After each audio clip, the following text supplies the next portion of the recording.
السلام عليكم ورحمة الله وبركاته.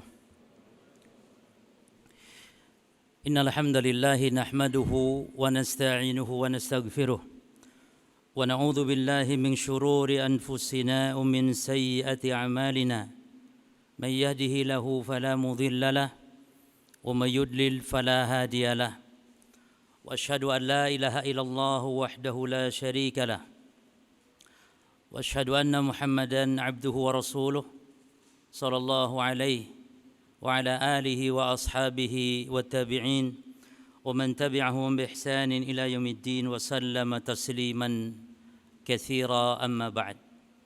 إخواني في الدين وأخواتي في الله rahimani wa rahimakumullah. Pembahasan kita terkait ahkam wa aqaid fi syahri al-Muharram. Pembahasan kita berkaitan tentang hukum-hukum dan juga akidah serta keyakinan yang berkaitan dengan bulan Muharram. Kita beri judul kajian kita adalah bulan Muharram antara adat dan syariat. Karena bercampur sebagian kaum muslimin dalam menyambut bulan Muharram, ada sebagiannya memang sesuai syariat. Namun yang paling banyaknya adalah mereka imma mengatasnamakan syariat, yakni berdasarkan dalil namun yang tidak sahih.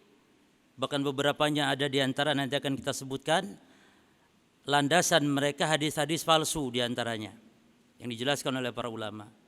Atau memang mereka menyatakan terang-terangan ini tidak ada dari agama sama sekali tapi murni adat. Nah, adat di sini juga di antaranya banyak yang syarat dengan kesyirikan. Adat seperti misalnya mencuci atau memandikan benda pusaka atau benda keramat kata mereka. Bahkan ada di antaranya yang melakukan kesyirikan dengan bersedekah bumi di bulan Syura ini atau di bulan Muharram ini. Nah, itu nanti akan kita kaji insyaallah pada pembahasannya. Para ikhwan dan akhwat kaum muslimin wal muslimat rahimani wa rahimakumullah. Kalau kita melihat sejarah bahwa penanggalan bulan Muharram atau kalender Hijriyah atau tahun Hijriyah itu belum pernah terjadi di zaman Rasulullah sallallahu alaihi wasallam. Bahkan juga termasuk di zaman Abu Bakar belum ada penanggalan Islam. Makanya mereka kalau mengirim surat itu tanpa tahun, tanpa tanggal. Barulah terjadi pada masa Khalifah Umar bin Al-Khattab dimulai penanggalan Islam. Yaitu dengan peristiwa diambil tahun pertama itu peristiwa hijrahnya Rasulullah sallallahu alaihi wasallam. Tapi ingat, hijrahnya Rasulullah bukan bulan Muharram. Hijrahnya Rasul bulan Rabiul Awal. Karena Rasul di Kuba itu sebelum beliau masuk ke kota Madinah, di Kuba itu tanggal 12 Rabiul Awal beliau di situ singgah. Jadi hijrah beliau 12 Rabiul Awal. Namun kesepakatan tahun 1 dalam Islam atau pertama kali dibuat penanggalan itu adalah peristiwa apa? Hijrahnya Rasul sallallahu alaihi wasallam. Ya. Termasuk juga penetapan bulan pertama, bulan kedua sampai 12 karena memang kalau 1 tahun itu sudah disepakati di zaman jahiliyah pun 12. Inna iddatasy syuhuri indallahi 12 syahra fi kitabillah. Kata Allah dalam surah At-Taubah ayat 36 bahwasanya bilangan bulan di sisi Allah setahun itu 12. Ya. Itu sepakat 12-nya, namun bulan pertamanya bulan apa, bulan kedua bulan apa ini belum ditetapkan para jamaah. Nah, ditetapkannya termasuk di zaman Umar tersebut. Ketika disepakati ditetapkan dan ada 4 opsi saat itu. Dijelaskan oleh Al-Hafidz Ibnu Hajar di dalam kitab Fathul Bari ketika beliau mensyarahkan hadis yang dibawakan oleh Imam Al-Bukhari. Imam Bukhari dalam kitab sahihnya membawakan judul bab Babut Tarikh min aina arrakhut tarikh. Kata Imam Bukhari bab tentang penanggalan dan dimulai kapan mereka menetapkan penanggalan. Nah, di situ ada hadis yang dibawakan oleh Imam Bukhari, di mana hadis dari sahabat Sahal bin Sa'ad qal ma'addu min mab'atsin Nabi sallallahu alaihi wasallam wala min wafatihi ma'addu ila min maqdamihil Madinah. Ya, jadi Imam Bukhari membawakan sebuah asar dari Sahal bin Sa'ad. Kata Sahal bin Sa'ad, para sahabat dahulu tidak menetapkan penanggalan dari diutusnya Rasul menjadi nabi, tidak. Wala min wafatihi, tidak pula dari wafatnya nabi. Kenapa para jamaah sekalian? Karena kalau nabi diutus enggak jelas gitu. Karena itu kan sebelum nabi hijrah, masa-masa di Mekah dahulu gitu. Orang Arab dahulu kan penanggalan itu tidak tepat, tidak ditetapkan. Seperti misalnya orang Arab kalau menetapkan sebuah peristiwa tahun berapa itu dengan peristiwa besar. Seperti Rasul lahir tahun berapa enggak tahu. Rasul tahun berapa lahir enggak tahu mereka. Tapi tahunya tahun gajah saja, karena beberapa puluh hari dari sejak peristiwa serangan Abrahah ke Ka'bah atau untuk menghancurkan Ka'bah. Maka tahun kelahiran Rasul cukup tahun gajah, tapi kan enggak jelas gitu. Tahun gajah juga kapan? Makanya mereka para sahabat tidak menetapkan tahun atau penanggalan diawali dengan diutusnya Nabi, tidak, karena tidak ada kejelasannya. Tidak pula dengan wafatnya. Karena ini menyelisih atau dengan wafatnya ini juga akan menimbulkan apa berjamaah? Kalau wafat Nabi diperingati, wafat Nabi akan menimbulkan kesedihan. Demikian pula ini tasyabuh dengan orang-orang kufar. Penanggalan dengan wafatnya Isa misalnya. Maka para sahabat tidak memilih illa min maqdamihil Madinah, tapi dipilih oleh para sahabat ketika Nabi berhijrah ke kota Madinah. Apalagi dalam peristiwa hijrah terdapat sebuah faedah yang besar, yaitu sebagaimana kata Umar bin Al-Khattab adalah farqa bainal haqqi wal batil, membedakan antara yang hak dan yang batil dengan hijrah tersebut. Maka disepakatilah ya dengan hijrahnya Nabi sallallahu alaihi wasallam. Al-Imam Ibnu Hajar menjelaskan kepada kita tentang peristiwa ini. Kata beliau ketika mensyarahkan hadis tadi bahwa para sahabat kutiba fi para sahabat memulai penetapan kalender Islam itu dengan hijrahnya Nabi, diawali atau disebabkan dasarnya sebuah ayat dalam Al-Quran di surah At-Taubah ayat 108 jemaah. Surah At-Taubah ayat 108, di situ isyarat ya dari firman Allah, la masjidun ussisa 'ala taqwa min awwali yaumin.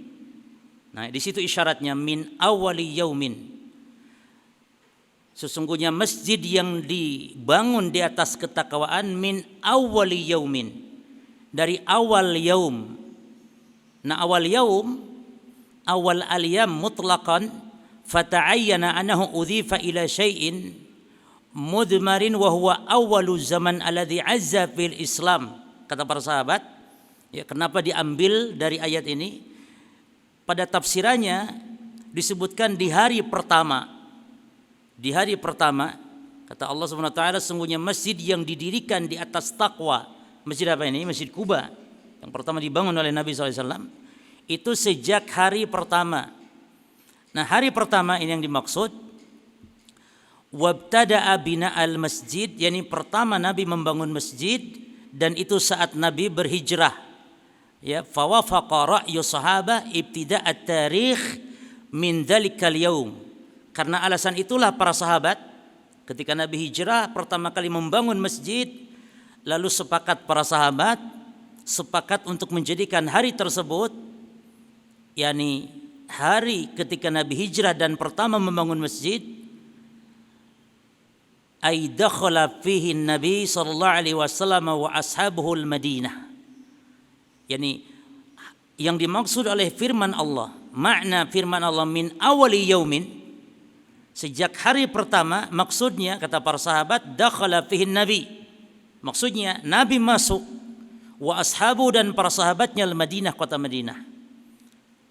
Maka sejak itu ditetapkanlah tahun pertama sesuai dengan ayat, tahun pertama adalah ketika Nabi hijrah ke Madinah. Memang ada beberapa opsi kata Al-Hafidz Ibnu Hajar. Ya, ada beberapa opsi. Di antara opsi ada yang mengatakan, dan opsi hanya 4 saja para jemaah. Yang pertama lahirnya Nabi, yang kedua diutusnya Nabi menjadi Nabi dan Rasul, yang ketiga wafatnya Nabi, dan yang keempat hijrahnya Nabi sallallahu alaihi wasallam. Dan dipilih hijrah, ya.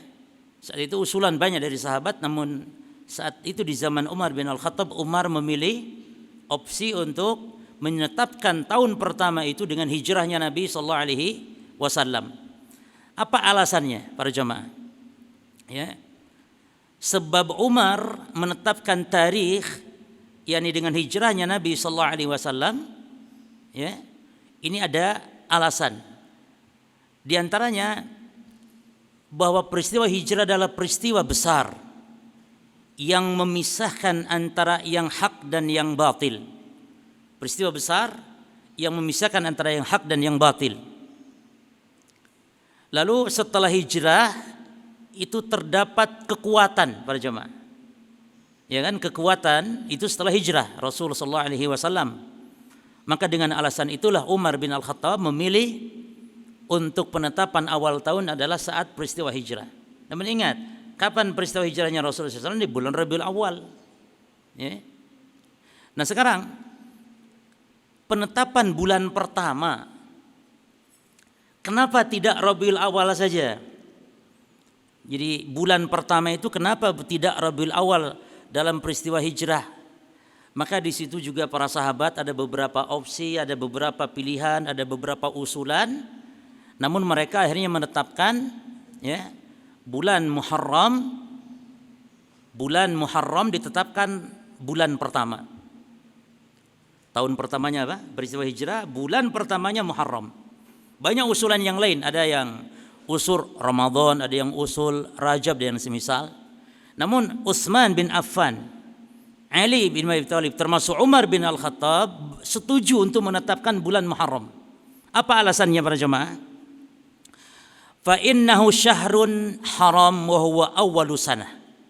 Alasan pertama, karena bulan Muharram bulan terhormat dan dia munsharifun nas minal hajj, dan saat itu manusia selesai, ya kan, selesai menyelesaikan ibadah apa? Haji. Ibadah haji di bulan apa? Zulhijjah. Ya, habis Zulhijjah kan Muharram. Jadi kalau susunan itu di zaman dahulu, di zaman jahiliyah begitu susunannya memang. Setelah Zulhijjah ya Muharram, setelah Muharram Safar. Namun penetapan bulan pertama itu loh belum ditetapkan. Pertama, kedua, ketiga sampai 12 itu belum ditetapkan. Baru ditetapkan di zaman Umar ini. Maka dengan alasan para sahabat kaum muslimin, ya, di bulan Muharram berarti mereka baru selesai di bulan Zulhijjah menyelesaikan ibadah haji, maka mereka menetapkan untuk mengingat berarti selesai melaksanakan rukun Islam yang kelima, selesai melaksanakan haji berarti masuk bulan berikutnya bulan pertama. Nah itu alasannya. Dan ditetapkan bulan Zulhijjah bulan terakhir, bulan pertamanya bulan Muharram. Baik. Jadi ada kemungkinan berapa? Opsinya ada 4 ya.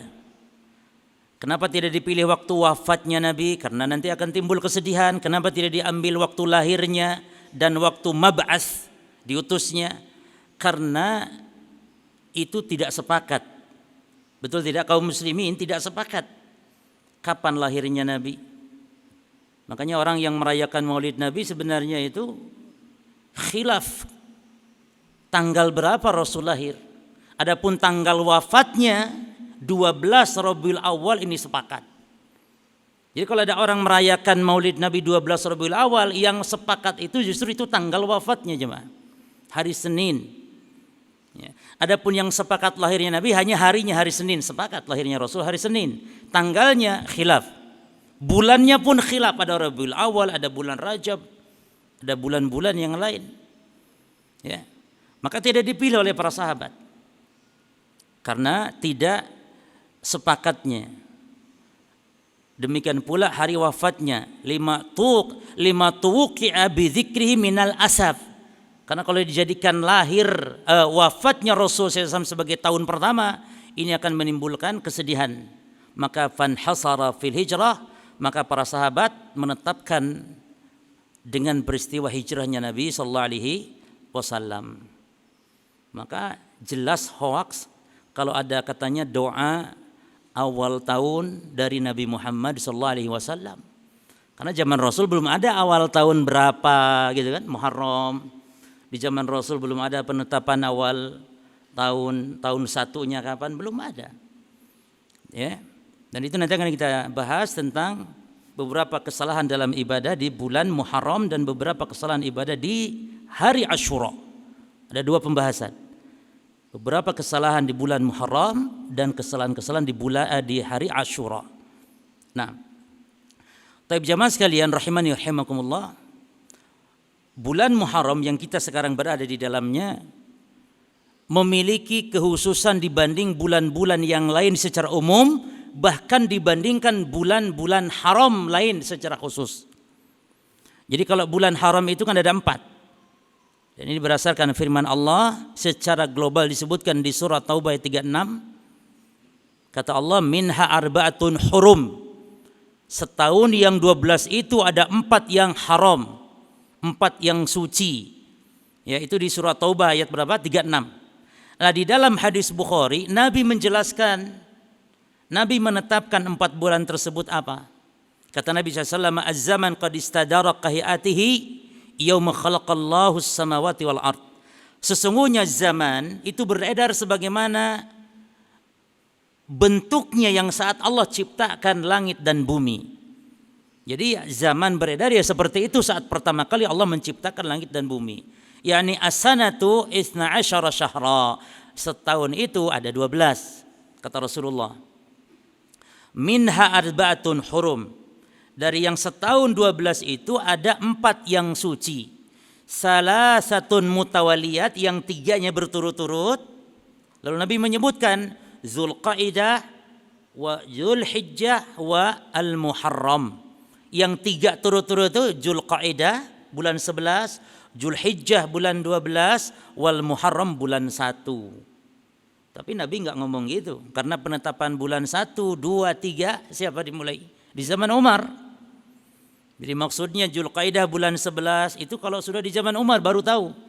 Di zaman Rasul Zulqaidah bulan yang keberapa belum tahu coba. Tapi Nabi mengatakan berturut-turut. Maknanya berarti kalau urutan dari mulai Muharram sampai Zulhijjah urutan seperti itu sudah ada di zaman jahiliyah. Ketika Allah menetapkan itu sudah berurutan. Setelah Muharram ya Safar, setelah Safar ya Rabiul Awal, Jumadil Ula. Terus setelah Jumadil Ula, Jumadil Tsani, Rabiul Awal, Rabiul Akhir dan seterusnya. Allah kata Nabi berturut-turut. Wa Rajab, lalu yang satunya tidak turut-turut, yaitu Rajab Mudhar alladzi baina Jumada wa Sya'ban. Ya. Dan Rajab antara Jumadil Akhir dan bulan Sya'ban, Rajab. Nah, ini menunjukkan Nabi menjelaskan apa yang masih global di dalam Al-Quran. Al-Quran hanya menyebut 4 bulan. Enggak dijelaskan 4 bulan itu bulan apa saja. Dijelaskan di dalam hadis. Inilah fungsi hadis, fungsi sunnah, yakni litubayyana linnasi manuzila ilaihim. Kata Allah, untuk menjelaskan kepada manusia tentang apa yang diturunkan kepada mereka. Jadi sunnah sebagai penafsir Al-Quran. Dan bentuk tafsiran sunnah terhadap Quran, yang pertama mengkhususkan dalil Quran yang masih umum. Ini bentuk tafsiran sunnah terhadap Quran. Yang kedua membatasi dalil Quran yang masih apa? Yang masih mutlak. Kalau tadi mengkhususkan yang masih umum, yang kedua membatasi ukuran yang masih mutlak. Seperti dalam Quran, potong tangan itu kan hanya tangan saja. Berarti maknanya di sini pun ya masih tangan boleh dipotong. Ternyata hadis hanya menyebutkan mafsal. Jadi potong tangan itu pencuri di sini. Mana yang membatasinya? Al-Quran tidak ada, hadis yang membatasi. Nah, yang ketiga, bentuk tafsir as-sunnah kepada Al-Quran. Apa yang pertama tadi, kawan? Mengkhususkan yang masih umum. Terus membatasi yang masih mutlak. Yang ketiga, lali sing.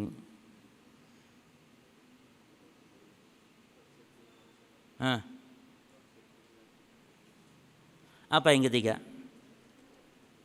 Mengkhususkan yang masih umum. Yang kedua, membatasi ya, yang masih mutlak. Yang ketiga, menjelaskan tata cara yang masih global. Seperti perintah sholat. Ya, jadi menjelaskan kaifiat tata cara yang masih global. Perintah sholat. Bagaimana cara sholat? Enggak ada dalam Quran. Allah memerintahkan zakat. Berapa nisabnya? Apa syaratnya mencapai haul? Apa yang harus dizakati? Karena tidak semua harta harus dizakati, jemaah. Antum punya mobil sebanyak apapun, semewah apapun, enggak ada zakatnya. Enak punya mobil miliaran. Ada zakat? Enggak ada zakat. Laisa lil muslim ala farasihi zakatun. Tidak ada zakat bagi kendaraannya seorang muslim. Kecuali kalau antum jual beli. Antum punya tanah hektar-hektar luas, enggak ada zakatnya. Makanya kalau antum ingin mensiasati syariat agar bebas dari zakat, jangan norok pakai duit. Belikan tanah yang banyak, belikan kendaraan yang banyak, rumah yang banyak, enggak ada zakatnya tuh. Tapi kalau berbentuk duit di rekening, kalau keluarkan zakat. Kalau antum mau menghindar dari zakat, namun dijamin tidak barokah hartanya. Jelas ya? Dijamin jemaah. Wong zakat itu untuk membersihkan harta kok. Kok malah menghindar gitu loh. Ya, jadi tidak semua zakat, tidak semua harta dizakati. Maka dijelaskan dalam hadis. Nah, ada yang keempat, namun khilaf ulama, yaitu menghapus jemaah. Ada khilaf ulama dan yang rajih bisa. Yani Al-Quran, sunnah menafsirkan Al-Quran itu adalah naskhu hukmil Quran, menghapus hukum Quran. Dan Syekh Utsaimin tidak mau ini pakai pendapat ini. Jadi kata Syekh Utsaimin, al-sunnah al-hadis tidak bisa menghapus hukum Quran. Namun yang benar, yang rajih bisa jemaah. Kenapa? Kok bisa? Memang kalau Al-Quran keabsahan pasti itu. Kalau hadis, ya, jadi urutannya itu nomor 2 daripada Al-Quran. Namun para jemaah sekalian, dalam masalah kedudukan hukum tidak ada beda antara Al-Quran dengan sunnah. Makanya tidak boleh kita mengatakan Al-Quran kemudian sunnah. Tapi sumber hukum kita Al-Quran dan sunnah. Tidak boleh dipisahkan Al-Quran dan sunnah. Dan dalam masalah hukum, kandungan hukum, dalam kandungan dalil, sama antara Al-Quran dan sunnah. Sama-sama wahyu dari Allah Subhanahu wa ta'ala. Maka bisa menghapus. Apa contohnya jemaah sekalian? Dan Syekh Utsaimin tetap tidak setuju. Dan ini bukan bentuk nasakh penghapusan kata beliau. Itu contohnya ketika Allah memerintahkan untuk menulis wasiat bagi yang punya harta di surah Al-Baqarah kepada kerabat, kepada orang tua. Sementara dalam hadis la wasiyata liwaris. Dalam hadis la wasiyata, tidak boleh membuat wasiat untuk ahli waris. Berarti ayat Quran yang perintah untuk membuat wasiat untuk kerabat dihapuskan oleh hadis hukumnya. Ya. Jadi tidak boleh jemaah. Boleh berwasiat dengan 2 syarat. Pertama, tidak boleh wasiat untuk ahli waris yang pasti dapat warisan. Dan yang kedua, tidak boleh berwasiat melebihi dari 1/3 harta. Misalnya ada orang punya uang 1 M, nanti kalau saya mati tolong yang 500 juta untuk masjid. Boleh tidak wasiat itu dilakukan? Tak boleh. Karena 500 juta dari 1 M berapa? Benar enggak? Pedagang ada betul. Separuh dari 1 M berapa? 500 juta. Enggak boleh separuh. Atau saya wasiat untuk anak saya. Ya, kasih nanti harta sekian, wasiat. Enggak boleh jemaah. Karena wasiat itu berlaku ketika mayit meninggal dunia, sementara mayit ketika meninggal dunia atau orang ketika meninggal dunia, hartanya yang ngatur bukan lagi dia. Tapi harta yang ngatur siapa? Allah, syariat. Dengan cara pembagian yang syar'i. Nah, kalau wasiat ditunaikan berarti tidak sah. Jadi 2 syaratnya. Ya. 2 syaratnya. Kemudian boleh wasiat kepada ahli waris yang pasti tidak dapat warisan. Jadi ahli waris itu ada 2 golongan jemaah. Ada ahli waris yang pasti dapat. Ada 5 orang, 5 golongan yang pasti dapat itu. Yang pertama suami. Dapat warisan dari istri, mau tidak mau itu pasti dapat. Jangan khawatir. Yang kedua sebaliknya yaitu istri. Jadi istri itu dapat warisan dari suami walaupun sekedar ijab qabul. Belum diapa-apain loh jemaah. Belum diapa-apain. Baru ijab qabul, suami kaya raya, ijab qabul lalu kena serangan jantung, mati ini suami. Ini istri loh belum disentuh, dapat warisan tidak? Alhamdulillah. Namun kalau niatnya diketahui niatnya jelek, enggak boleh dikasih warisan. Istri seperti itu. Jadi niatnya apa? Kawin kepada seorang laki-laki kaya raya yang mau mati. Sengaja dia supaya dapat warisan. Enggak boleh. Jadi nikah niat memang menikah, berumah tangga. Ya. Yang ketiga bapak pasti dapat dari anaknya. Yang berapa? Yang keempat ibu pasti dapat dari anaknya. Dan yang kelima anak pasti dapat warisan dari orang tuanya. Jadi berapa orang? 5. Ini 5. Ini kalau sepak bola ini pemain inti. Pasti main ini. Lah ada ahli waris seperti pamannya mayit itu ahli waris. Saudara mayit itu ahli waris. Namun dia kalau sepak bola itu pemain cadangan. Kalau cadangan bisa main, bisa tidak main. Demikian pula paman bisa dapat, bisa tidak dapat. Di antara penghalang sang paman, ini saudara mayit ya. Mohon maaf, saudara mayit maksudnya. Saudara mayit di antara penghalangnya adalah anak laki-laki. Makanya kalau ada paman tuh selalu berharap doanya, ya Allah, ponakan saya ini perempuan saja ya Allah supaya saya dapat warisan dari bapaknya. Nah tapi kalau anaknya perempuan maka saudara mayit dapat.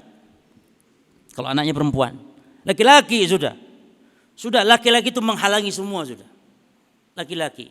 Ada orang tua punya anak 1 laki-laki tunggal itu menghabiskan warisan semua itu sudah. Habis sama dia warisan, nggak ada kebagian satupun. Ya maka tapi antum jangan mangkal sama punya dulu saudara laki-laki ya. Demikian para jamaah, Allah sudah memberikan mengatur kepada siapa yang Allah kehendaki. Ya, baik. Nah, jadi 4 bulan yang suci yang disebutkan oleh Allah dalam Al-Qur'an masih bersifat global, dirinci di dalam hadis. Oleh karena itu para jamaah, dari surah At-Taubah 36 di situ ada faedah yang sangat besar. yakni faedahnya bahwa bulan-bulan atau kalender yakni penanggalan yang dianggap oleh Allah adalah kalender yang dikenal oleh bangsa Arab.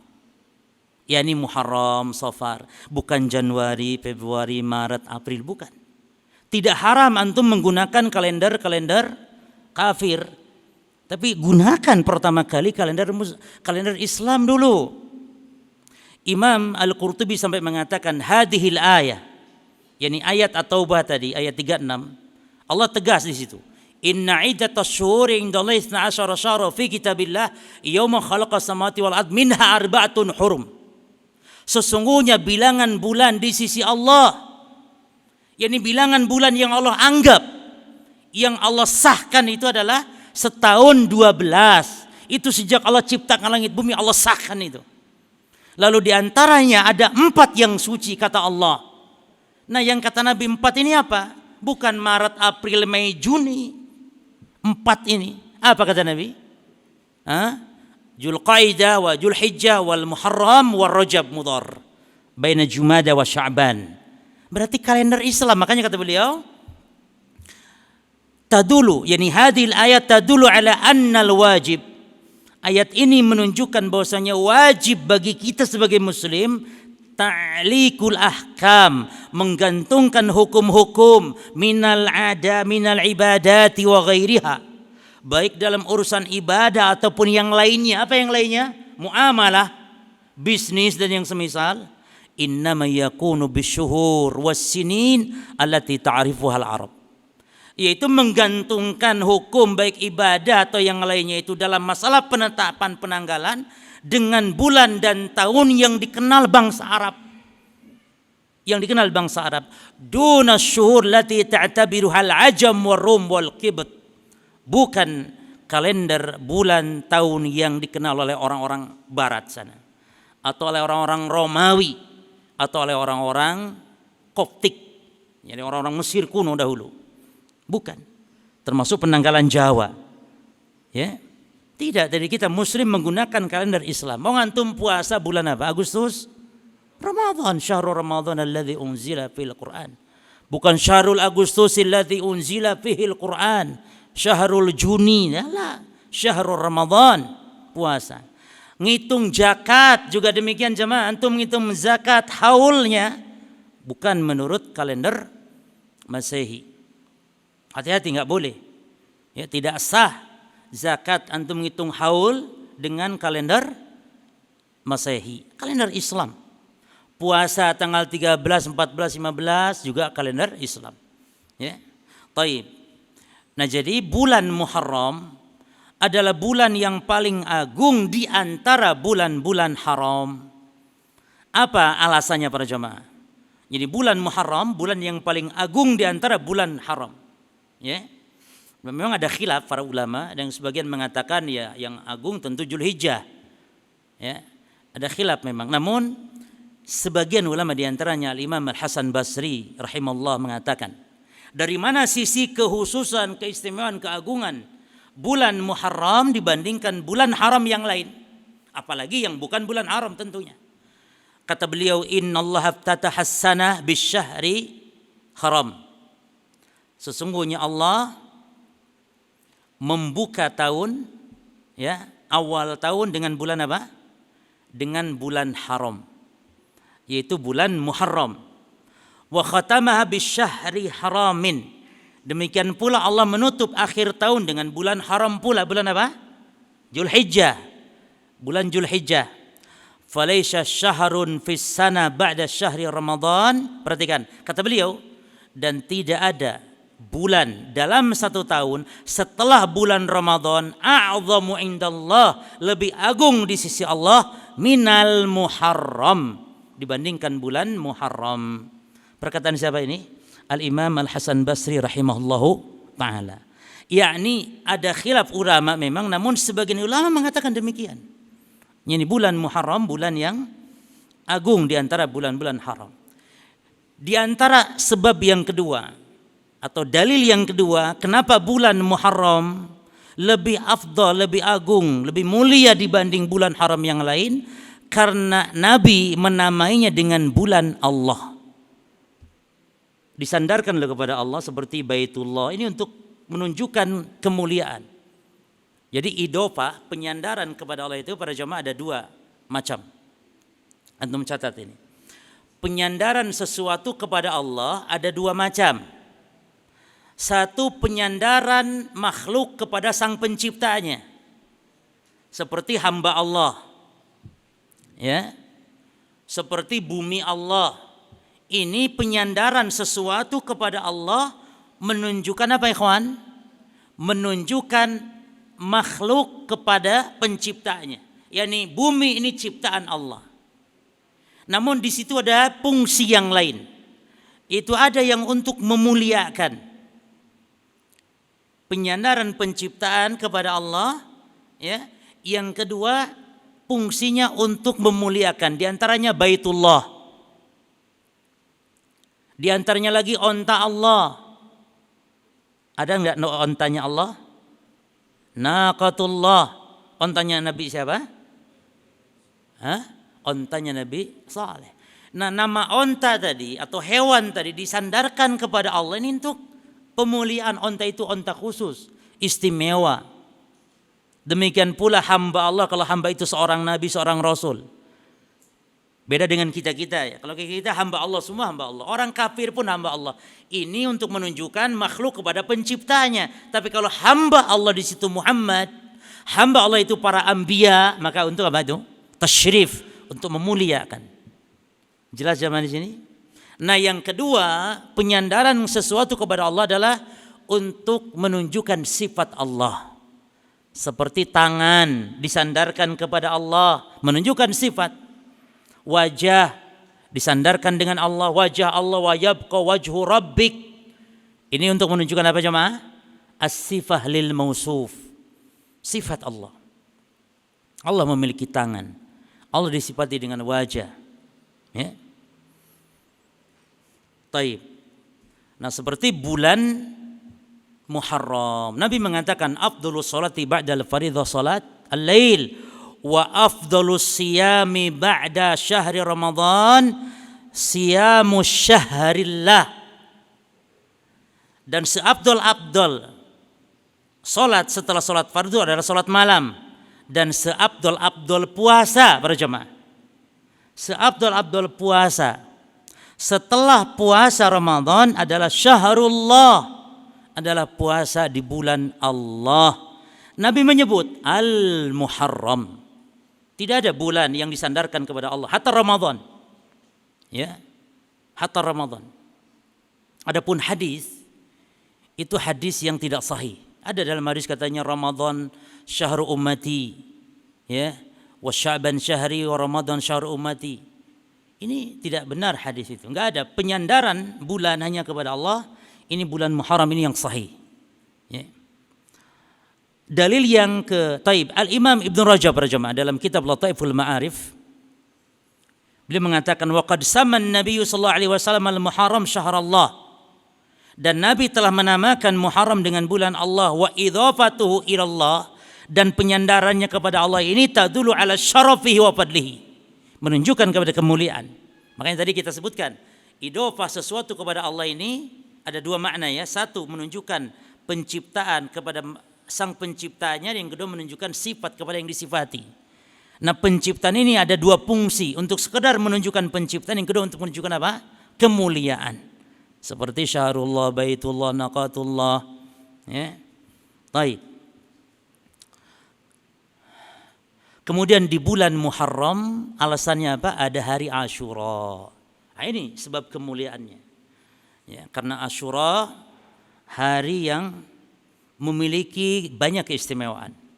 Di antara yang pertama bahwa puasa di hari Asyura menggugurkan dosa setahun yang lalu.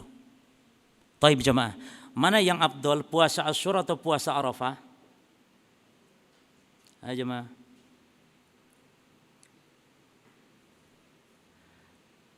Hari Arafah lebih afdal daripada hari Asyura. Ya. Memang hari Asyura memiliki keistimewaan, namun hari Arafah lebih afdal dari hari Asyura. Makanya kalau puasa Arafah berapa tahun? 2 tahun dihapus dosa. Setahun yang lalu dan setahun yang akan datang. Adapun di puasa Asyura berapa? Setahun saja. Ini setahun yang lalu diampuni dosa oleh Allah. Nah, di situ ada hikmah yang terpendam, yang digali oleh para ulama. Yani kenapa hari Arafah lebih afdal dari hari Asyura, dan kenapa saumnya lebih afdal? Tentu saum Arafah. Saum Arafah sampai 2 tahun ganjaran penghapusan dosanya. Maka hikmah dalam masalah ini bahwa Yaum Asyura, perhatikan jemaah, mansubun ila Musa alaihi salam. Hari Asyura adalah hari yang disandarkan kepada Musa. Bukankah Musa dan umatnya juga berpuasa? Naam. Ya. Sementara Yaum Arafah mansubun ila man? Ila Rasul sallallahu alaihi wasallam. Sementara hari Arafah dinasabkan, disandarkan kepada Nabi sallallahu alaihi wasallam. Dan hari Arafah termasuk hari kekhususan bagi agama kita, jemaah.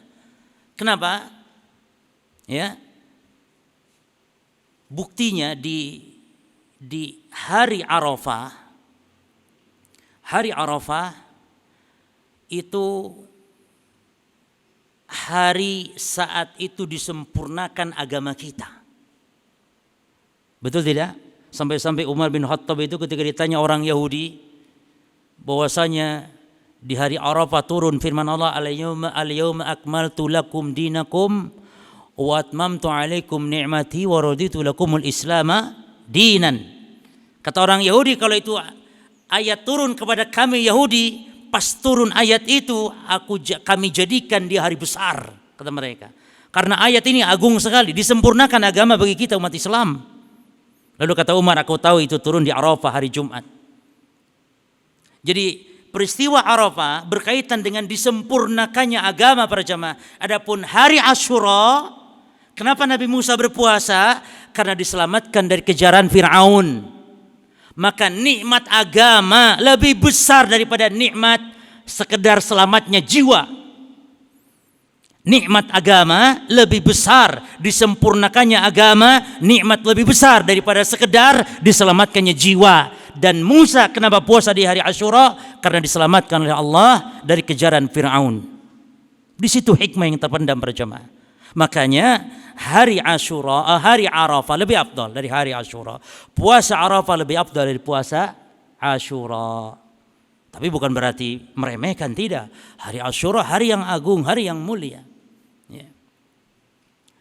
Nah, jadi wa fi yaum Arafah atamallahu ni'mah ala Muhammad SAW wa ummatihi bi ikmali risalatihi wa tamamu ni'mah al-hasil fid din a'zam min tamami ni'mah al-hasil fil badan. Jadi nikmat agama lebih afdal, lebih mulia daripada nikmat badan. Ya. Karena nikmat badan Allah beri semua. Orang kafir pun Allah selamatkan, Allah sehatkan badannya. Ya. Mungkin orang kafir selamat, orang muslim malah kena corona. Nikmat badan Allah beri siapapun, mau muslim mau kafir. Tapi nikmat agama tidak Allah beri kecuali kepada orang yang memang Allah betul-betul cintai. Allah hanya memberi hidayah kepada orang yang memang Allah sayangi. Allah memberinya rahmat kepadanya. Taib. Jadi hari Asyura keutamanya apa? Hari yang jika puasa digugurkan dosa berapa jemaah? Setahun. Wasiyam yaum Asyura ahtasibu Allah an yukaffir as-sanata allati qablah. Ya, puasa Asyura itu aku berharap kepada Allah agar dihapuskan dosa setahun yang lalu atau setahun sebelumnya, ini setahun yang lalu. Ya. Namun dosa-dosa jemaah ya, dan ini ada khilaf ulama dalam masalah ini, namun yang rajih dosa-dosa yang bisa digugurkan dengan amalan, misalnya dengan sholat, dengan puasa, dengan wudu, ini hanya dosa-dosa kecil saja. Maka dosa kecil itu terkadang tidak perlu ditobati, yang dia bisa gugur dengan amal-amalan saleh tertentu. Tapi dosa besar wajib kepada tobat khusus jemaah. Harus ada tobat khusus. Dosa kecil dengan istighfar gugur dia. Tapi dosa besar tidak cukup dengan istighfar. Apa bedanya tobat dengan istighfar? Kalau tobat sudah pasti istighfar, tapi istighfar belum tentu tobat. Kadang-kadang kita perlu mengistighfari istighfar yang kita baca. Misalnya kalau ada anaknya nakal. Kalau ada anak nakal, terus anak dipukul sambil baca astagfirullah. Astagfirullahaladzim, nak, kamu ini nakal banget misalnya. Kurang ajar, astagfirullah nak misalnya. Anaknya tahu, oh astagfirullah itu mukul gitu jemaah. Berarti kita ini perlu mengistighfari istighfar yang kita baca. Ya. Jadi bukan pada tempatnya. Maka istighfar belum tentu tobat, tapi tobat pasti istighfar di situ. Para ulama di antaranya Imam An-Nawawi, wa fi ma'na hadzal hadis ta'wilan. Jadi mana hadis ini ada dua penafsiran kata beliau. Ahaduhuma yukaffirus saghair, menggugurkan dosa-dosa kecil puasa Asyura ini. Ya, bisyarti alla yakuna hunak kabair. Ini dengan syarat orang tersebut menjauhi dosa-dosa besar. Seperti salat, as-salawatul khams, wal jumu'ah ila al-jumu'ah wa ramadan ila ramadan yukaffirun bihinna majtunibatil kabair. Kata Nabi, salat yang 5 waktu, Jumat ke Jumat, Ramadan ke Ramadan itu menggugurkan dosa, namun dengan syarat selama menjauhi dosa-dosa besar. Maka dengan dasar ini para jamaah, para ulama kita mengatakan dosa yang gugur dengan amalan tertentu seperti puasa Asyura hanya menggugurkan dosa-dosa apa? Kecil saja. Ya. Demikian pula pendapat Syekhul Islam Ibn Taimiyah rahimahullah ta'ala. Wa takfirut taharah, berwudu menggugurkan dosa. Wassalah, demikian pula salat. Wassiyam Ramadan, demikian pula siam Ramadan. Wa Arafah, puasa Arafah. Wa Asyura, puasa Asyura. Kata beliau, lis-saghair faqat, itu hanya gugur dosa-dosa yang kecil saja. Wa kadal hajj, demikian pula ibadah haji menggugurkan dosa-dosa kecil para jemaah. Maka hati-hati dengan dosa besar. Tidak bisa gugur kecuali dengan bertaubat dia kepada Allah Subhanahu wa taala, atau ada orang-orang tertentu yang memang mendapatkan rahmat Allah Azza wa Jal. Ada ya, orang mendapatkan rahmat namun itu tidak semuanya. Tapi kalau taubat pasti Allah ampuni dosanya. Innallaha yaghfiru dzunuba jami'an. Sesungguhnya Allah mengampuni seluruh dosa. Ya. Yang kedua, Rasulullah SAW sangat memperhatikan puasa di hari Asyura. Jadi intinya para jemaah, hari Asyura memiliki keistimewaan hanya berkaitan dengan puasa saja. Tidak ada keistimewaan hari Asyura berkaitan dengan selain ibadah puasa. Nanti akan kita sebutkan hadis-hadis palsu berkaitan hari Asyura. Tidak ada keistimewaan Asyura selain kita berpuasa di dalamnya dan memperbanyak amal ibadah karena bulan Muharram yang Asyura berada di dalam, bukan karena Asyuranya tapi karena bulan Muharramnya para jemaah. Ya. Oleh karena itu amalan khusus di bulan Muharram ini yang perlu antum catat.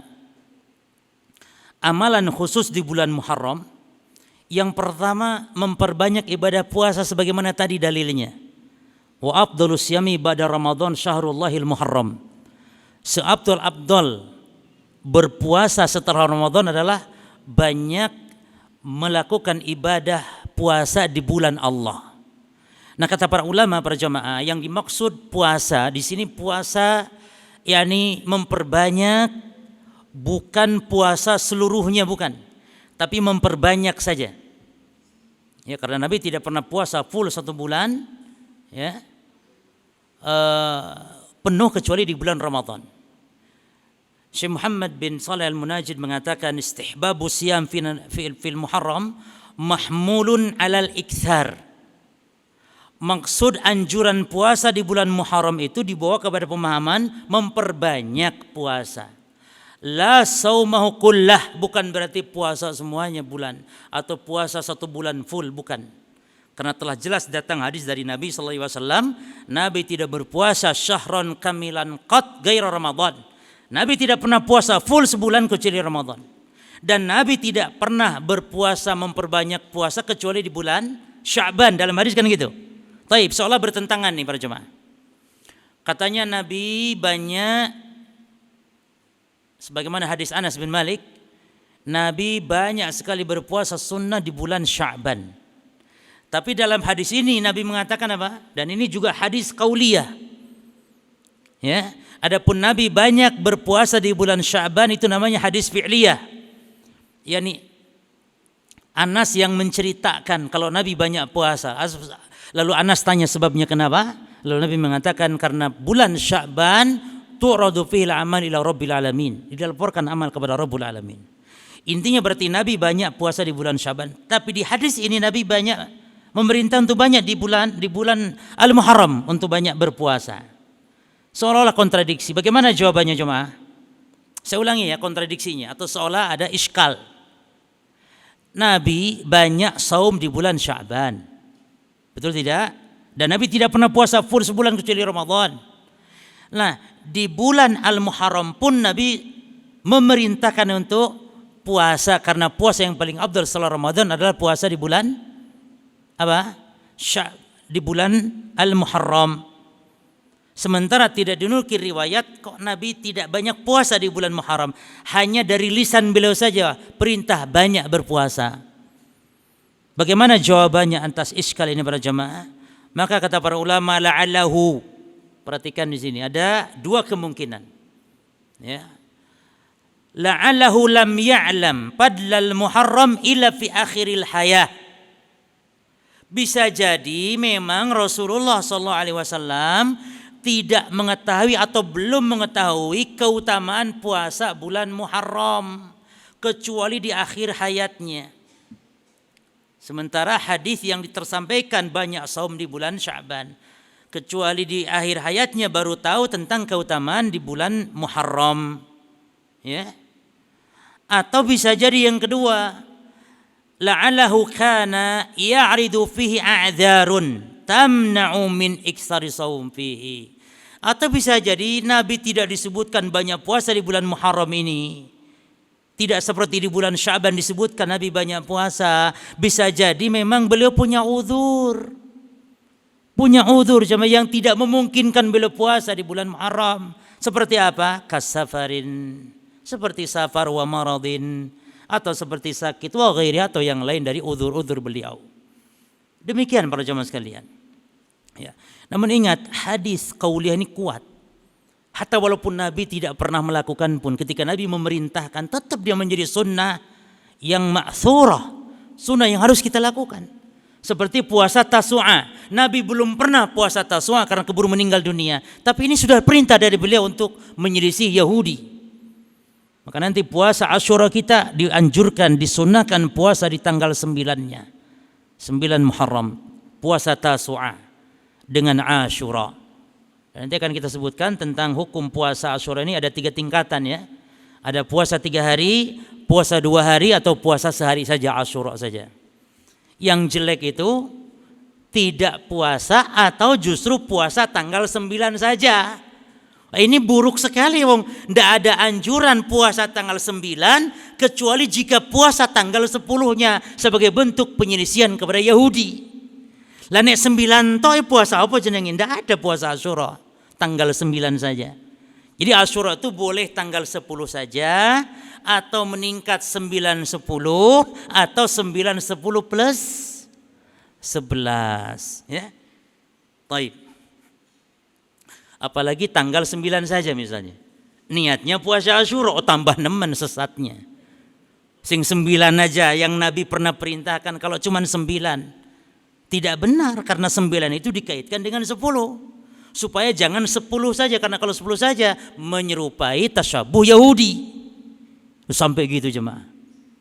Rasul, para sahabat dan syariat secara umum melarang keras tasyabuh dengan Yahudi dalam ibadah. Lah muslimin kok malah niru-niru gitu loh jemaah. Niru-niru ibadah pakai lagu, nyanyian kan gitu. Sholawat pakai lagu loh jemaah. Wong itu ibadah sambil nyanyi, itu ibadah orang-orang Nasrani. Islam tidak ada ibadah sambil nyanyi. Coba sholawat loh. Ya kalau dangdut tidak sholawat, enggak. Ini sholawat. Kalau ditanya ibadah bukan sholawat, ibadah. Lah kok pakai lagu? Bahkan sampai lagu Korea, lagu Tom Huhea, Tom Hoe itu yang India itu. Sholawat tapi lagamnya itu Tom Huhea atau Kuch Hotahe. Yang tumpas ae yumus kurai disolawatkan. Allahumma salli ala Muhammad gitu. Ya, walaupun enggak pas. Ya. Taib. Jadi sangat keras Rasul tidak mau untuk menyerupai, sampai-sampai kenapa kita diperintahkan sahur? Faslu ma baina siyamina wa siyamil kitab aklat sahur. Yang membedakan puasa kita muslim dengan puasanya ahli kitab dalam makan sahur.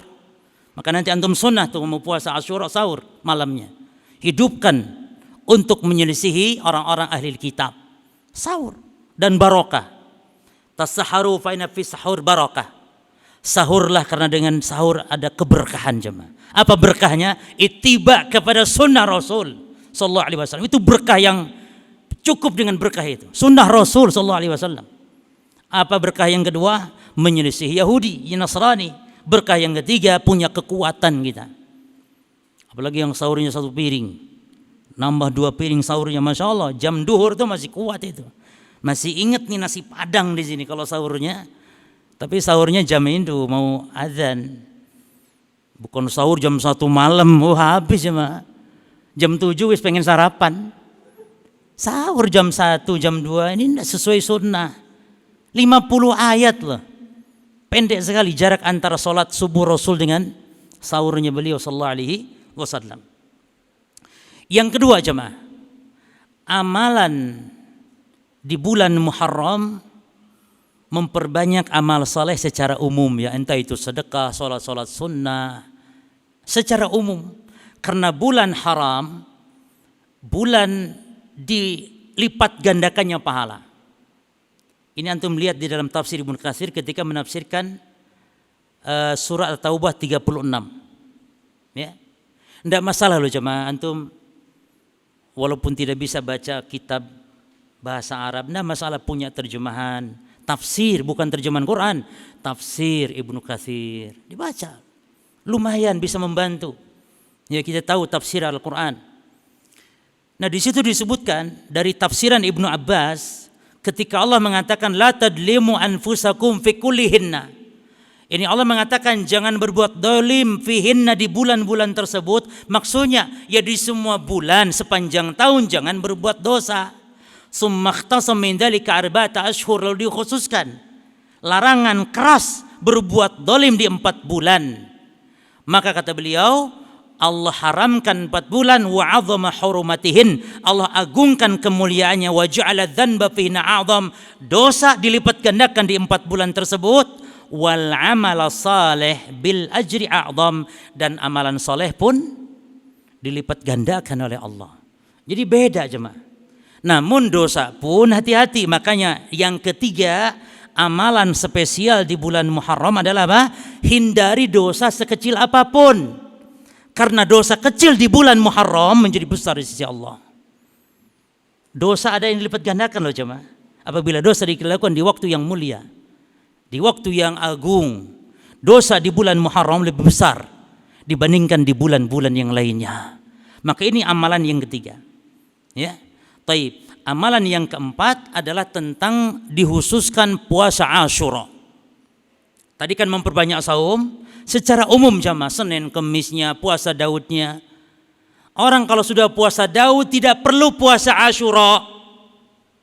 Orang kalau sudah puasa Daud tidak perlu puasa Asyura karena tidak ada yang mampu mengalahkan keutamaan, keagungan, kedahsyatan puasa Daud.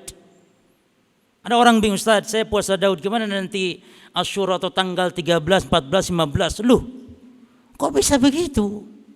Orang kalau sudah puasa Daud akan tersibukkan dari puasa-puasa sunnah yang lain. Dan tidak mungkin melakukan puasa sunnah yang lain. Kecuali jika bertepatan waktunya ketika pas puasa Daud tanggal 10. Tidak masalah didobelkan niatnya. Tapi kalau ada orang sengaja puasa khusus puasa sunnah, tidak mungkin. Karena puasa Daud artinya puasa 1 bulan. Puasa Daud artinya puasa 1 bulan diselang-seling. Sehari puasa, sehari buka. Sehari puasa, sehari buka. Dalam waktu 1 bulan. Dan kalau tiap bulan berarti seumur hidup. Maka puasa yang boleh seumur hidup hanya puasa Daud. Jadi puasa Daud itu kalau kita kan biasanya puasa Daud sehari, besok enggak puasa. Besoknya enggak puasa lagi. Besoknya enggak puasa lagi. Berarti puasa Daudnya berapa hari? Sehari itu. Jadi puasa Daud itu berapa hari dalam sebulan? Berapa hari? 15 hari jamaah. Puasa Daud itu 15 hari. Ya, dan puasa Daud itu sudah mendapatkan pahala puasa seumur hidup, puasa setahun. Karena orang kalau puasa Daud kan berarti sebulan full sudah. Kalau tiap bulan berarti puasa seumur hidup. Ya, kecuali nanti kalau pas hari raya puasa Daudnya dibatalkan atau ayam tasyrik, ada waktu-waktu puasa yang diharamkan oleh Allah Subhanahu wa taala.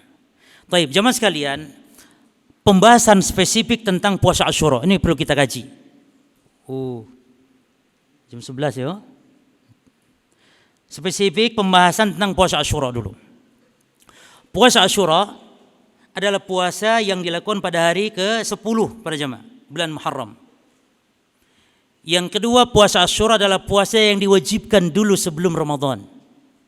Jadi puasa Asyura adalah puasa yang diwajibkan sebelum puasa Ramadan. Dalam hadis Imam Al-Bukhari dan Imam Muslim disebutkan, "Shama Nabi sallallahu alaihi wasallam Asyura wa amara bisyamihi falamma furidha Ramadan turika." Jadi dulu Nabi biasa puasa Asyura. Dan Rasul perintahkan para sahabat untuk puasa Asyura. Kata para ulama, ini menandakan dulunya itu wajib. Karena Nabi perintahkan wajib berpuasa Asyura. Lalu ketika difardukan, diwajibkan puasa Ramadan, turika, Nabi tinggalkan puasa Asyuranya. Dalam lafaz yang lain, siapa yang mau, yani faman syaa shamahu man syaa tarakahu. Kata Nabi, untuk Asyura siapa yang puasa silakan lanjutkan namun tidak wajib, yang mau tinggalkan juga boleh, kata Rasulullah. Setelah diturunkannya puasa Ramadan. Yang ketiga para jemaah, dianjurkan puasa pada hari Tasu'anya. Hari Tasu'a yani hari ke-9 bulan Muharram. Kata Nabi, la in baqaitu ila qabili la asumanna tasi'. Seandainya aku sampai tahun depan, aku akan puasa dari tanggal 9. Ini setelah dilaporkan kepada Rasul kalau orang-orang Yahudi juga puasa di hari Asyura dan Nabi enggak mau sama. Maka Nabi mengatakan, aku akan puasa kalau gitu di tahun depan. Namun tidak kesampaian, keburu meninggal beliau sallallahu alaihi wasallam. Namun hukum tetap berlaku. Makanya ada orang yang mengatakan Nabi itu katanya tidak pernah sholat tahiyatul masjid. Artinya berarti sholat tahiyatul masjid tidak disyariatkan. Loh, kok bisa? Bukankah dari lisan beliau bersabda, "Idza dakhala ahadakumul masjid fala yajlis hatta yarka'a rak'ataini." Apabila salah seorang kalian masuk masjid, maka jangan duduk sehingga sholat 2 rakaat. Sampai-sampai dalam kitab Al-Wajiz, Syekh Abdul Adim Badawi sampai mengatakan hukum sholat tahiyatul masjid itu ada ulama yang mewajibkan karena Nabi perintahkan di situ. Dalil yang kedua, mendengarkan khutbah hukumnya apa? Wajib. Mendengarkan khutbah hukumnya wajib. Tapi kalau ada orang terlambat, imam sedang khutbah, dia harus sholat tahiyatul masjid sampai meninggalkan mendengarkan khutbah yang hukumnya wajib, menunjukkan tahiyatul masjid hukumnya wajib. Nabi pernah bersabda kepada sahabat Sulaik Al-Ghatfani. Yani Sulaik ini datang ke masjid, Nabi sedang khutbah, langsung dia duduk jemaah. Lalu Nabi tanya, "As-salait rak'ataini ya Sulaik?" Wahai Sulaik, apa kamu sudah sholat 2 rakaat? Ini adab Rasul sallallahu alaihi wasallam jemaah. Yani tidak mudah menyalahkan orang. Ente salah, sholat. Lah barangkali dia sudah sholat mungkin di tempat lain, mungkin di pojok masjid, Nabi tidak lihat. Maka dia tanya dulu, "Sulaik, kamu apa sudah sholat 2 rakaat tahiyatul masjid?" Kata Sulaik, "La ya Rasulullah." Kata Nabi, "Qum falyusalli falyatajawwad." Salatlah dan ringkaslah, kata Rasulullah. Nah, ini ada ulama yang mengatakan wajib. Ya. Nah, Nabi dari lisannya mengatakan dan memerintahkan. Loh, kok bisa gitu? Itu bukan syariat. Tidak harus Nabi itu melakukan. Bahkan ada perbuatan Nabi yang memang kita haram melakukannya. Haram melakukan mengikuti perbuatan Nabi. Karena itu kehususan beliau. Kawin 9 istri. Apa antum boleh 9 istri? Boleh kalau kawin cerai, boleh 9 kali. Kawin cerai, asal jangan sengaja. Karena kalau sengaja itu disebut lelaki seperti itu zawaq, lelaki yang suka cicipin perempuan. Bosan, kawin lagi, cerai. Na'udzubillah min dzalik. Kalau itu haram. Tapi kalau ada orang nasib cerai, bertengkar, cerai gitu ya, boleh 9 kali. Tapi 9 istri, 5 saja tidak boleh. Ini kehususan beliau, haram punya istri lebih dari 4. Ya. Atau Nabi diharamkan makan sedekah. Kita halal jemaah. Jangan antum sok-sokan suci. Anak haram karena ini sedekah, zakat ini kotoran manusia. Anak enggak mau makan. Lah jemaah, halal bagi kita. Ya. Adapun bagi Rasul, kerabat Rasul, Ahlul Bait memang diharamkan. Nah, hikmah puasa Tasu'a adalah apa? Dalam rangka menyelisihi ahli kitab yang mereka juga puasa di tanggal 10. Dan ini hadis diriwayatkan oleh Imam Muslim. Ya. Tapi puasa Asyura ada 3 tingkatan. Famaratibu shaumi salasatu. Akmaluha an yusama qablahu yaumun wa ba'dahu yaumun. Puasa Asyura itu ada 3 tingkatan. Yang paling sempurna adalah puasa sebelumnya sehari dan puasa setelahnya sehari. Jadi 9, 10, 11. Yang kedua, wa yali dzalika an yusama at-tasi' wal 'ashir. Yang kedua, tingkatan kedua 9, 10. Nah, wa alaihi aktsarul hadis, kata Imam Al-Qayyim, ini banyak hadisnya yang 9, 10 ini. Dan wa yali dzalik, urutan yang terakhir, ifradul 'ashiri wahdahu bisawm. Hanya tanggal 10 saja. Ini juga boleh, ya. Namun tentu kurang afdol. Masih ada tasyabuh dengan Yahudi, kurang afdol. Nah, lalu pada jamaah sekalian, keistimewaan tentang atau kekhususan tentang puasa Asyura, orang yang memiliki utang, khususnya para ummahat, utang puasa Ramadan, boleh berpuasa sunnah seperti puasa Asyura. Ya. Adapun jika orang yang punya utang puasa Ramadan, kalau dia puasa 6 hari di bulan Syawal, maka ini afdal untuk puasa qadha dulu didahulukan. Karena puasa 6 hari di bulan Syawal ini berkaitan dengan apa? Sempurnanya dulu puasa Ramadan. Man shoma Ramadhana summa atba'ahu sittan min Syawal. Siapa yang puasa Ramadan, disebutkan, yani sempurna Ramadannya, lalu mengikuti atau diikuti 6 hari di bulan Syawal, kana qasiyami dahr, maka dia seperti puasa setahun. Adapun kalau puasa selain 6 hari Syawal, maka boleh mutlak. Dan apa dalilnya jemaah? Aisyah radhiyallahu anha mampu membayar utang puasa Ramadan kapan? Di bulan Sya'ban, setahun. Apakah Aisyah tidak puasa sunnah selama itu? Mustahil tidak. Aisyah tidak puasa sunnah selama itu 1 tahun. Sementara para istri Nabi dikenal yang taat, yang ahli ibadah, yang ahli saum, yang ahli tahajud, para istri Nabi sallallahu alaihi wasallam. Ya. Baik, masuk jemaah sekalian kepada perkara-perkara kebid'ahan yang tidak disyariatkan di bulan Muharram dulu secara umum. Yang pertama, perayaan tahun baru Islam. Antum tadi tahu dasarnya. Ya, perayaan tahun baru Islam. Wong di zaman Rasul tidak ada tahun baru. Ya. Maka tentu tidak ada, dan Islam tidak memiliki tahun baru atau tidak memiliki hari besar kecuali 2 saja, yaitu Idul Fitri, Idul Adha, ditambah dengan yang mingguan itu hari Jumat. Karena pernah di zaman Rasul sallallahu alaihi wasallam terjadi hari raya Idul Fitri atau Idul Adha itu jatuh pada hari Jumat. Lalu Nabi sallallahu alaihi wasallam bersabda pada jamaah, kata Nabi, qad ijtama'a fi yaumikum hadza 'idani. Pada hari ini telah terkumpul 2 hari raya, kata Rasulullah. Hari Jumat maksudnya dengan hari Idul Fitri. Lalu kata Nabi, "Faman syaa'a ajza'ahu minal jumu'ah." Siapa yang mau tidak sholat Jumat maka silahkan. Selama pagi tadi sudah sholat Id. Boleh, kata Nabi, tidak sholat Jumat. Namun di rumah sholat apa? Duhur. Supaya kita terhindar dari perselisihan. Memang ada ulama yang mengatakan duhurnya pun gugur. Ini lemah pendapat ini. Maka yang lebih selamat dan yang pendapat kuat adalah tetap sholat duhur di rumah. Ya. Taib. Yang kedua, perayaan hijrahnya Nabi katanya. Disangkanya bulan Muharram. Padahal hijrahnya Nabi bulan apa? Bulan Rabiul Awal. Bulan Rabiul Awal.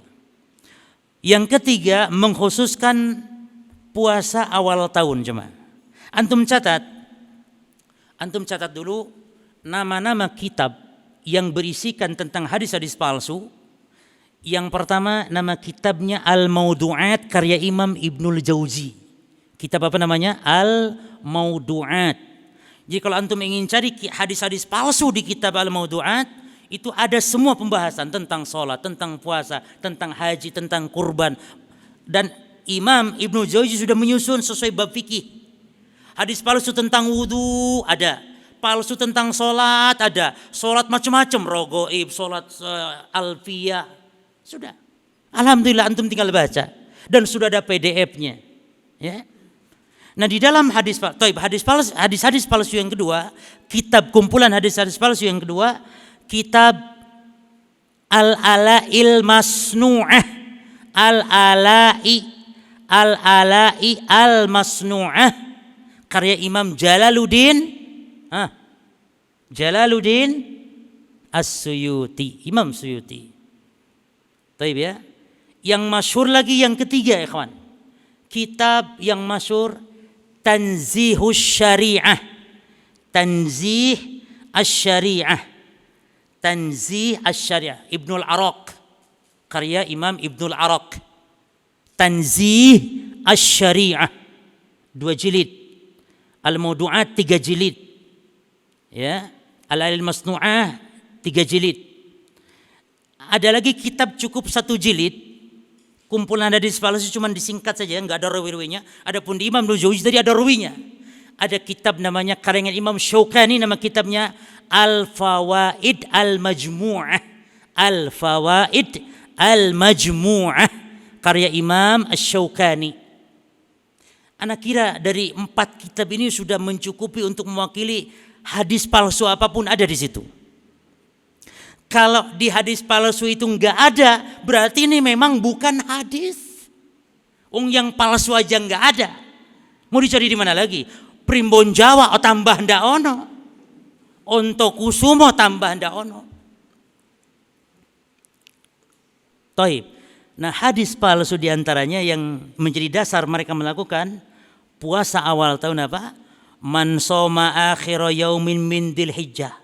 Siapa yang puasa di hari akhir di bulan Dzulhijjah, ini akhir tahun, wa awal yaumin minal Muharram, dan hari pertama di bulan Muharram, faqad khatama sanah bi al-madiyah, dia telah menutup tahun yang lalu, wabtataha sanatal mustaqbilah, berarti dia telah membuka tahun yang baru, bisaumin, dengan puasa.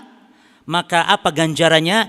Ja'alallahu lahu kaffaratan khamsina sanah, maka Allah akan gugurkan dosanya selama 50 tahun.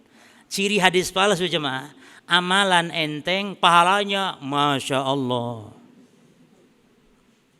Mengusap kepalanya anak yatim itu jemaah, sejumlah rambut anak yatim itu jemaah akan dimasukkan ke dalam tingkatan surga, digugurkan dosa sejumlah rambut anak yatim. Sing terbayang sing gundul ini oleh apa ora ganjarane? Nek yatime gundul itu jemaah. Taib, menghidupkan malam tahun baru dengan ibadah.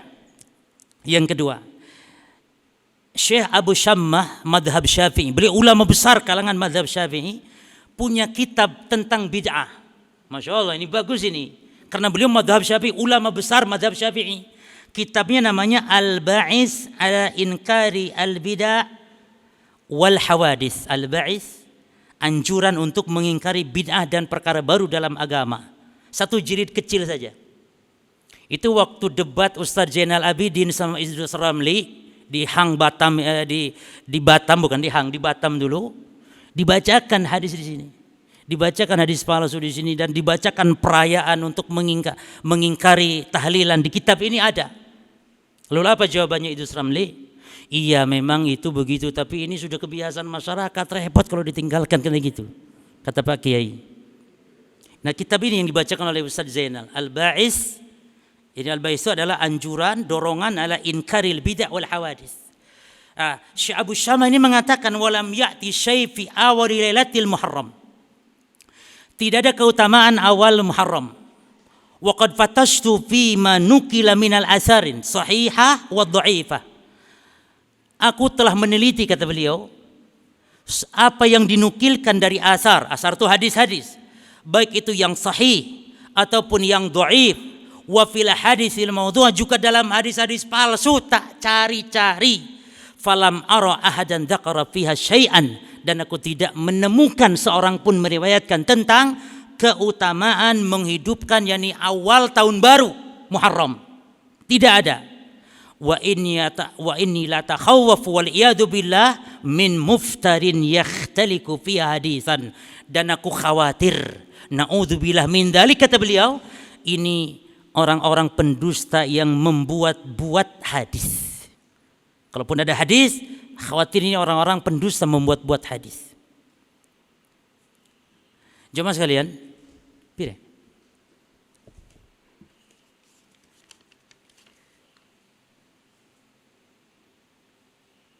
Lumayan ya. 11 seperempat ya. Taib. Kalau gitu tanpa soal jawab jemaah. Karena ini materi masih panjang. Kita seperempat jam lagi kita selesaikan insyaallah. Ya. Taib. Jadi yang ke berapa tadi? Poin ke berapa? Bid'ah di bulan Muharram lah ya secara umum. Yang keempat ya, menghidupkan malam tahun baru dengan beribadah. Taib. Yang kelima, doa khusus awal dan akhir tahun. Itu doa yang hoax, doa yang tidak ada sumbernya. Kalau antum baca di situs-situs internet, banyak kalangan saudara-saudara kita ya, dari kalangan mereka yang suka dengan hal-hal seperti ini, itu mereka bawakan doa awal tahun, doa akhir tahun, namun tidak dibawakan riwayat siapa, di kitab apa jemaah. Doa yang panjang.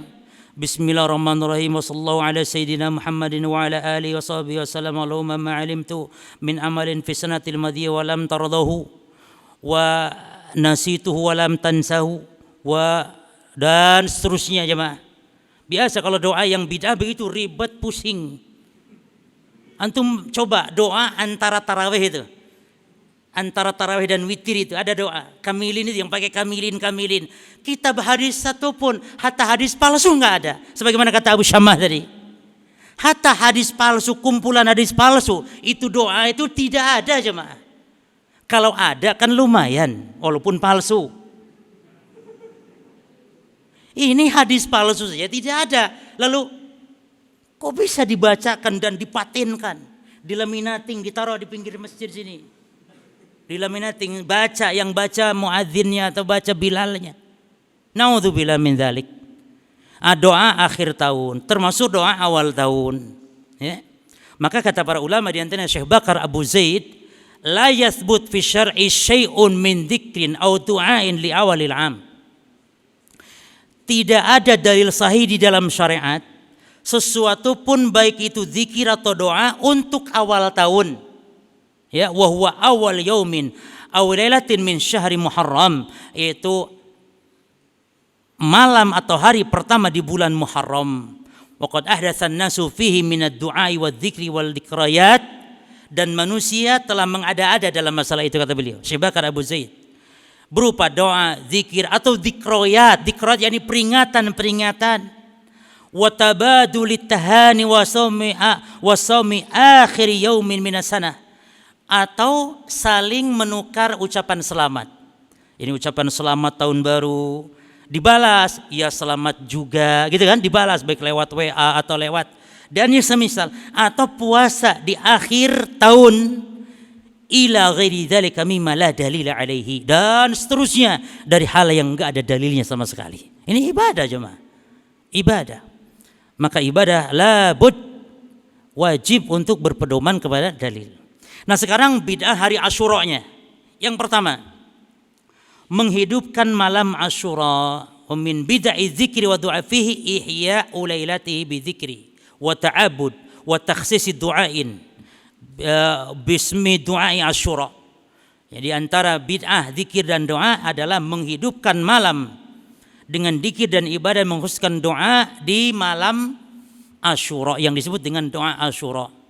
Ada lagi yang doa Asyura itu disebutkan membaca sesuatu zikir, ya, ayat tertentu dan yang semisal.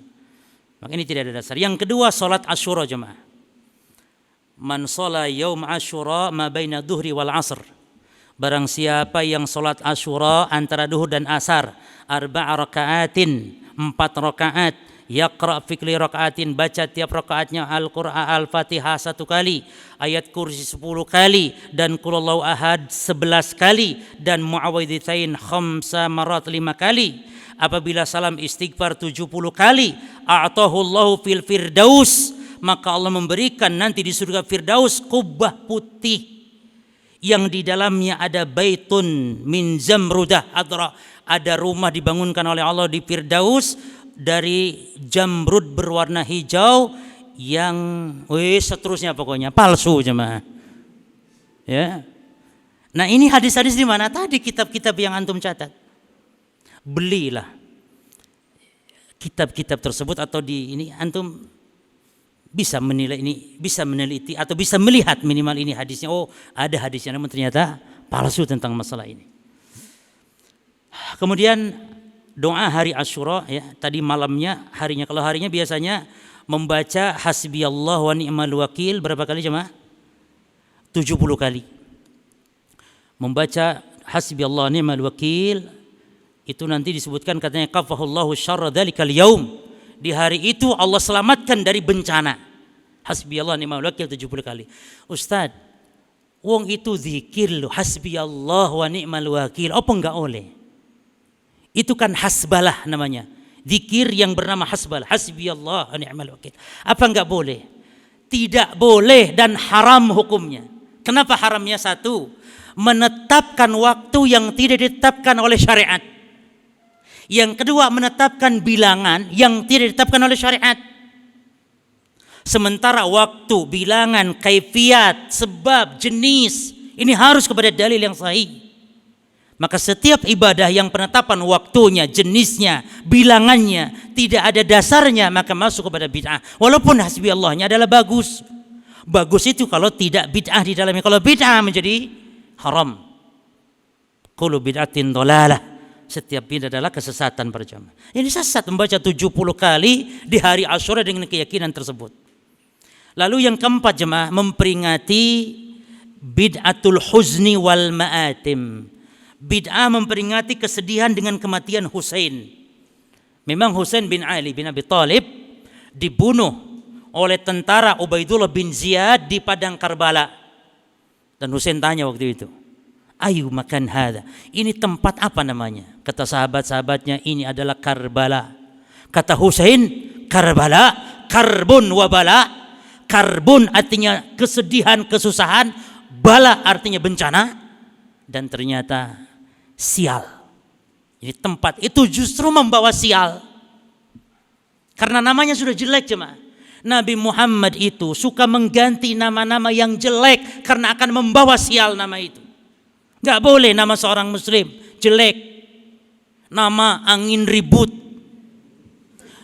desa sedih, kecamatan susah, kabupaten sumpek, provinsi bingung timur misalnya. Kok bisa nama daerah sumpek susah? Seorang sahabat namanya Hazan. Hazan ini bapaknya Sa'id bin Al-Musayyib. Afwan, bukan bapaknya Sa'id tapi kakeknya Sa'id Al-Musayyib. Yani Sa'id bin Al-Musayyib bin Al-Hazan bin Hazan. Jelas ya? Yani kakeknya Sa'id Al-Musayyib, bapaknya Al-Musayyib, sahabat namanya Hazan, sedih. Kata Nabi, antal an sahal. Kata Nabi, namamu jelek ini. Si sedih, jelek. Karena nama kamu sekarang si Sahal. Antum kalau punya anak coba namakan Sahal. Nabi loh yang namakan ini. Namamu sekarang Sahal. Apa artinya? Mudah. Jadi kita ini bertafaul jemaah. Ini ngalap keberkahan dengan kebaikan dari nama. Makanya nama Bejo itu bagus. Bejo, apa artinya Bejo? Untung. Nama Untung, yo bagus.